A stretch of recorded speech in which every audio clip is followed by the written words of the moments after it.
So as he was stretching, his penis too was stretching. So then he now said, "Mommy, I don't like this."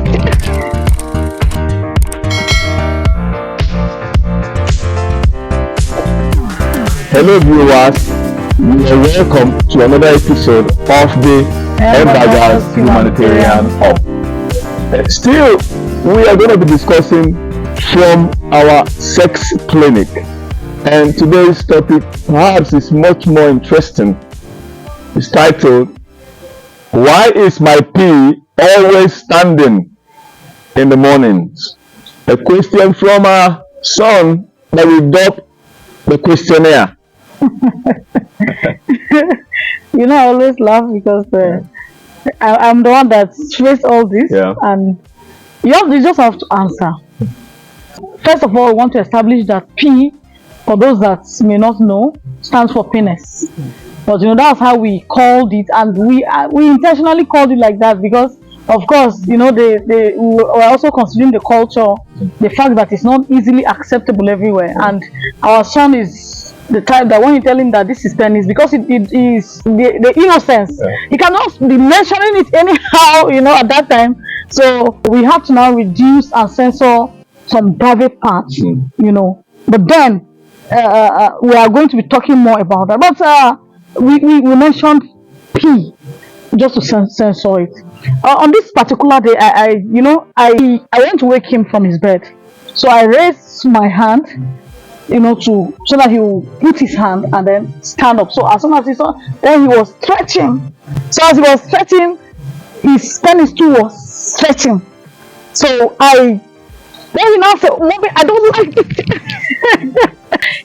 I don't like this thing. I don't like. I said, "You don't like what?" He said, "I don't like this thing. I don't like." I said, "What don't you like?" He said, "The way my pee is just standing. I said, I was, I didn't know how to answer that one. I honestly didn't have, because he was only 5 years old. So I told him, I said, "Okay, when you reach 7 years, I will tell you why." But it's a good thing. Just like I cannot tell you now.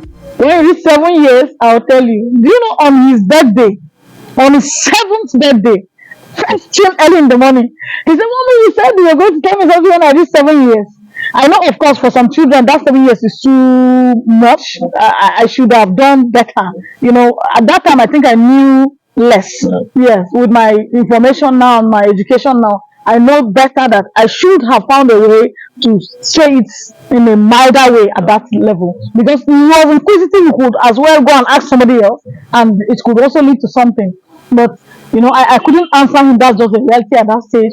But when he was 7 years, he asked me the same question. And at that stage, I had to tell him, yes, it is good. It shows that you are healthy and all that. We'll talk about that on another day. But for today, I just want to say that it's good for us to let children know the functionalities of their body parts. Every body part. As a parent, we should sit down with our children and tell them, don't allow your children to learn puberty outside. When a child is becoming an adolescent, those days you just allow a child to himself. I don't even know how I started menstruating. That's just the reality. A lot of children, when you ask them, what was your first menstrual experience, they can't even tell you how they navigated through.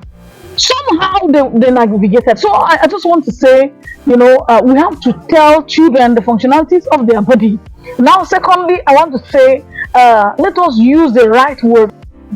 Your vagina, but let them know that there's a disclaimer. Don't be mentioning it outside anyhow, because they could do that. Okay? So, but then I want to also round up with this story of someone very close to me.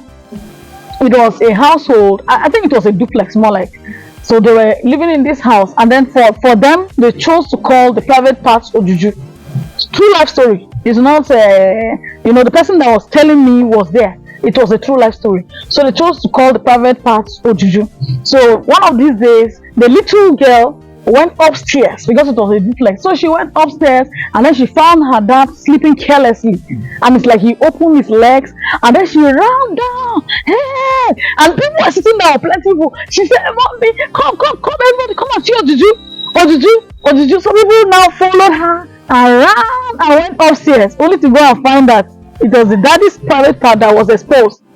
and people were ashamed, because they didn't tell her that this is, if she had mentioned, at least even if it was a P she mentioned, they would have known that she wanted to mention penis, and not everybody would go, because they would have decoded that whose P was exposed.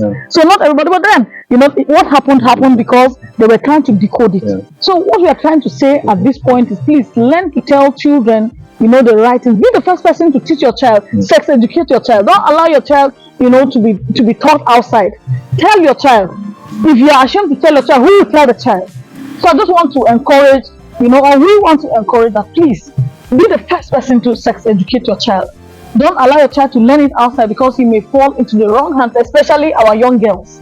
Your child could come out. Imagine that a Megat impregnates your child because he was so close to her, and she confided in him on something, and then all of a sudden he took advantage of her. Imagine that kind of scenario. So please, I just want to encourage, or we want to encourage. You have something you are the one that told me about a scenario where a girl was menstruating, and she went to see an uncle to find out, why am I having this experience? Yeah. And the danger that because followed, they were very close. Yeah, because they were very close, and the danger that followed afterwards. She was pregnant. And she got pregnant. An uncle got her pregnant. It was not done well. The parents assumed that this girl knows she knows everything. Yeah. Today we live in a world that is so full of exposure, social media and all whatnot. I want to say to you that what you think these kids don't know, they know far.